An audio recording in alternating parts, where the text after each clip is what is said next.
تا حالا شده موقع رانندگی یهو ماشینت خاموش بشه و دیگه هرچی استارت بزنی روشن نشه؟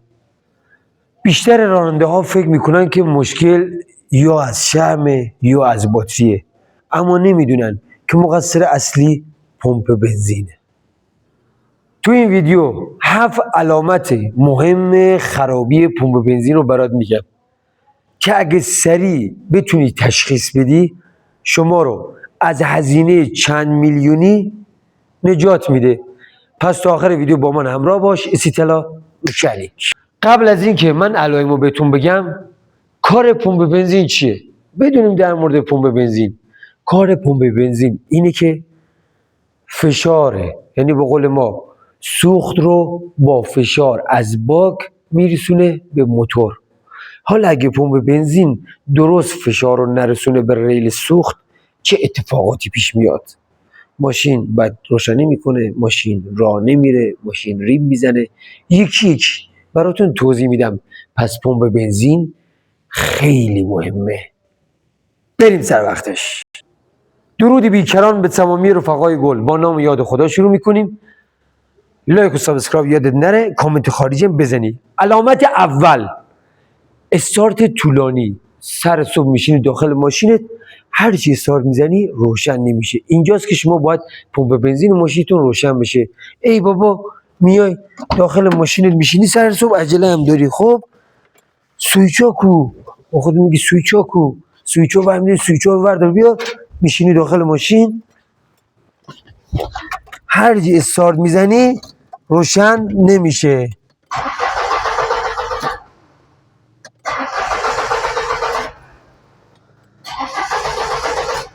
باید 3-4 بار استارت بزنی تا بعد ماشین روشن بشه، چون پمپ بنزین نمیتونه قشنگ اون فشار رو به ریل سوخت برسونه و ماشین روشن بشه. پس وقتی ماشینتون دیر روشن میشه یکی از چیزایی که باید بررسی کنید پمپ بنزینه. بریم علامت دوم. آقا علامت بعدی چیه؟ با دقت گوش کن. تو جاده داری راه میری، یه 405 خوشگل میندازه بغل دستت، گاز میده، ها ما رو جو میگیره، باش راه میری، به گردنه که میریسه ماشین یه ریب میزنه، کم میاره. مخصوصا توی سربالایی ها خیلی خوب معلوم میشه، قشنگ کم میاره. وقتی ریپ ناگهانی میزنه یا یه کم میاره به قول ما میشه از پمپ بنزین. این خیلی مهمه. ریپ زدن ناگهانی و شتاب گرفتن توی سربالایی ها. خب وقتی توی سربالایی داره شتاب میگیره یهو ریپ میزنه، پمپ بنزین باید چک بشه، چون نتونسته فشار لازم رو توی ریل سوخت به قول ما بذاره یا ایجاد کنه. بریم علامت بعدی. و اما این مهمترین علامته، خاموش شدن ناگهانی ماشین. یا کلا خاموش میشه ماشین، بعد 10 دقیقه باز دوباره استارت میزنی روشن میشه. احتمالاً اونجا پمپ بنزینت داغ کرده، یه بلایی سرش آوردی که داغ کرده که در ادامه ویدیو بهتون میگیم. پس اینجا خطرناکترینشه، چون واقعا داری تو جاده میری ساعت 12 شب یا خاموش میشه، وای میسی بعد 10 دقیقه استارت میزنی باز دوباره روشن میشه. این یکی از علاماتاشه که باید چک میشه، باید پمپ بنزین بررسی بشه. بریم علامت بعدی. و اما این علامت رفقا خیلی تابلوه. بعضی وقتا میبینید سویچو باز میکنی یه صدای غیر عادی از پمپ بنزین میاد. این صدای غیر عادی چیه؟ به قول ما صدا زوزه میاد. صدا زوزه میاد. اینجوری رفتیم تو لهجه، صدا زوزه میاد. یه صدای وحشتناکی داره پمپت، خیلی صدای پمپت بالاییه. خب وحشتناک باله. استاندارد صدای یک پمپ بنزین میدونی چیه رفقا؟ شما سویچو که باز میکنی یه چند ثانیه صدا پمپ قطع میشه، ولی بعضی وقتا میبینی سویچو باز میکنی و یه صدای زوزه بالایی میاد و طولانی. اینجا یه بلایی سر پمپ بنزین ماشینت اومده. پس صدای زوزه به قول ما یا صدای خیلی بالا از داخل باگ و طولانی اومدن هم میتونه خرابی پمپ بنزین باشه که باید بررسی بشه. ممنون که لایک پمپ ویدیو رو میزنی و کامنت خارجی میذاری. دمت گرم. بریم علامت بعدی. و اما علامت بعدی که خیلی ریز و دیده نشده است توی سبقت گرفتن، به قول ما کاهش توان موتور، کاهش قدرت موتور، مثل اولش نیست. ببینی ای بابا تو سبقت یه گاز میده نمیره، دقیقا مثل همون وقتی که صفحه نداری ماشین گاز میخوره راه نمیره، این پاتو گذاشتید به قول ما همینجوری فشار بدی رو پدال گاز بازم راه نمیره. این میتونه کاهش قدرت موتور از پمپ بنزین باشه. حالا اسی داری این همه میگی که پمپ بنزین علائم خرابیش چیه، چرا اینجوری میشه؟ یکی از بزرگترین به قول ما چیزایی که میتونه صدمه بزنه به پمپ بنزین چیه؟ آقا گوش کن با دقت، یه جا وای میستم. این یک پمپ بنزینی که ما با مینی سنگ زدیمش. خب نگاه، این آرمیچره داخلش. خب قشنگ گرفتیش؟ آرمیچر چجوری سرد میشه؟ خود بنزین سرد کننده داخل باک. وقتی شما باگت پر باشه آرمیچر هم کار کنه چون بنزین از سرد میشه. دقت کردی؟ بنزین که داخل این باشه سرد میشه و وقتی شما با باگ خالی حرکت بکنی، خب بنزین نیست که اینو سرد کنه، پس آرمیچر داغ میشه و وقتی آرمیچر داغ میشه فاتحه پمپ بنزینت خونده میشه. پس خیلی مهمه، یکی از بزرگترین به قول ما جوری که میخوای فاتحه پمپ بنزین تو بخونی فقط با باگ خالی برو. اصلا خیلی‌ها باگ ماشینشون خالی میشه و بهش دقت نمیکنن، میگه بذار تا چراغش روشن هنوز نشده راه میره. خب عزیزم این آرمیچر با بنزین سرد میشه، خیلی مهمه. پس همینجا یکی از به قول ما جوری که میتونی صدمه بزنی به پمپ بنزین نداشتن داخل باگته. بریم علامت بعدی. و اما یکی از مهمترین علائم خرابی پمپ بنزین که همه با سنسور اکسیژن اشتباه میگیرن، با دقت گوش کن، خیلی تجربه خوبی ها. وقتی پمپ بنزین خراب باشه افزایش مصرف سوخت داری. وقتی افزایش مصرف سوخت داشته باشی یعنی فشار درست به ریل سوخت نمیرسه. وقتی فشار درست به ریل سوخت نرسه احتراق کامل انجام نمیشه.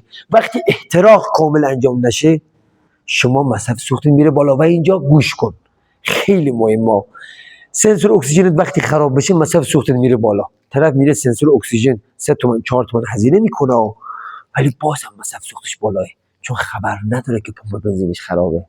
این خیلی مهم بوده. بریم علامت بعدی. و اما تو بعضی ماشینا وقتی پمپ بنزین خراب میشه چراغچک روشن میشه.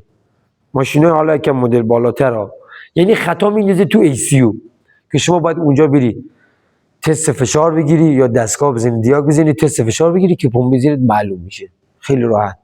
حالا بریم انرژی تو نیفته، استیل مکانیک، لایک و سابسکرایب. اینجوری صحبت کردم قشنگ بفهمیم، قشنگ حال کنیم با ویدیو. بریم حرفای خودم، این چیزایی که رفقا تجربه کردم بهتون گفتم. حالا بریم یه جنبندی، یه نتیجه گیری، به قول ما یه چکیده صحبت کنیم. آقا اسی تجربه‌ای که خودت از خرابی پمپ بنزین داشتی رو بگو. اوکی؟ بریم سر وقتش. مخلص همتون هستیم ما استیل مکانیک.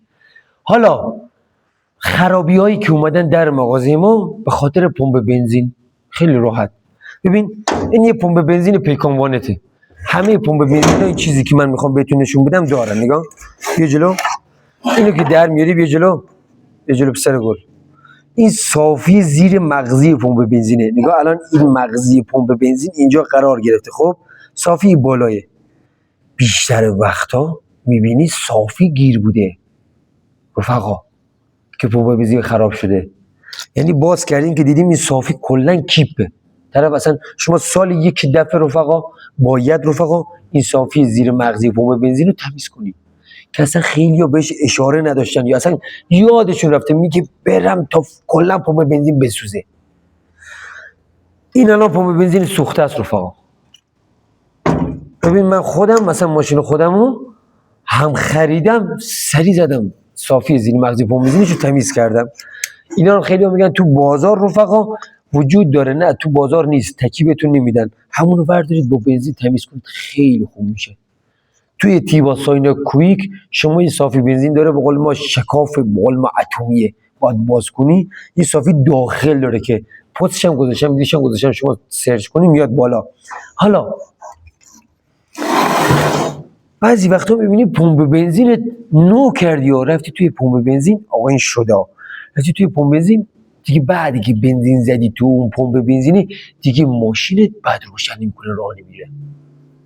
یه پمپ بنزین هم اینجا هست رفقا. خب عرضم حضورتون من چند سال، خیلی نزدیک اون چند سال از اون پمپ بنزین نزدم و خیلی هم گفتن نرید، آب داره، چون خیلی قدیمیه، آب داره رفقا. پمپ بنزین ماشین شما الکی میسوزه، پمپ بنزین شما یعنی اون چیزی که هست میره داخل صافی، بعد میاد روی سوزناتون هم همه آب میگیره، اون ماشین روشن نمیشه رفقا. و مهمترین دلیله که پمپ بنزینتون بعضی وقتا میبینی آقا باگت همیشه پر بوده، صافی بنزین رو عوض کردی، صافی زیر مغزی پمپ بنزین هم عوض کردی، همه چیز میزون، اما سوکت سر پمپ بنزینت سولفاته داره. با دقت گوش کن. مثلا اینجا حالا یه سوکت اینجا داره، خب همین ماشین سوکت دارن، برقشه، یه سوکت داره رفقا که وصل میشه، حالا به هر نحوی بوده، خاکی شده، آب ریخته، سولفات زده، قشنگ نمیتونه اتصال خودشو به خود پمپ بنزین برقرار کنه. و اینجاست که پمپ بنزین شما میبینی سالمه، سوکتش خرابه، خیلی راحت. پس خیلی وقتا پمپ بنزین خراب نیست، سوکتش خرابه. ببین بعضی وقتا طرف پمپ بنزینش مثلا میگه کار نمیکنه، 2 تا موج زدم رو باگ، رو سرش خوب شد، رو سر اینجوری باگ زدم، 2 تا اینجوری زدم خوب شد، اون مال سوکتشه جیگر جان. اوکی؟ پس خیلی وقتا پمپ بنزین خراب نیست. اگه بخواید همیشه پمپ بنزین تو خوب باشه، سالم باشه، چخشقی براتون کار کنه، باگتون همیشه به قول ما پر باشه. پژو 60 تا میخوره، حداقل باید به قول ما 30 تا داشته باشه، 40 تا داشته باشه، همیشه باگتون پر باشه. مثلا نذارین چراغ پمپ بنزین ماشینتون روشن بشه، تی باگتون هم تمیز باشه. واقعا با دل ویدیو حال کردی؟ اگه واقعا حال کردی لایک پامیدی رو بزن.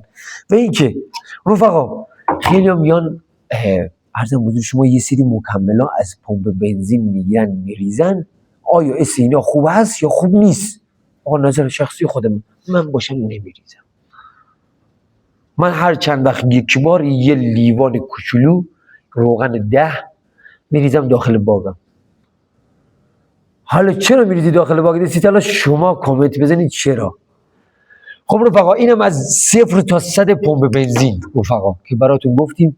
بعدش یه چیز دیگه نصیحت به قول ما برادران من کوچیک شما هستم، هر چند وقت یک بار یه بنزین سوپر بزنید. حالا خیلی ها میگن بنزین سوپر نیست، طرف ما از خراسان رضوی بنزین سوپر هست رفقا. بزرگترین جایگاه خراسان رضوی اینجا میری باغچه هست، بنزین سوپر میزنی ماشین لامصب پرواز میکنه، خیلی عالیه.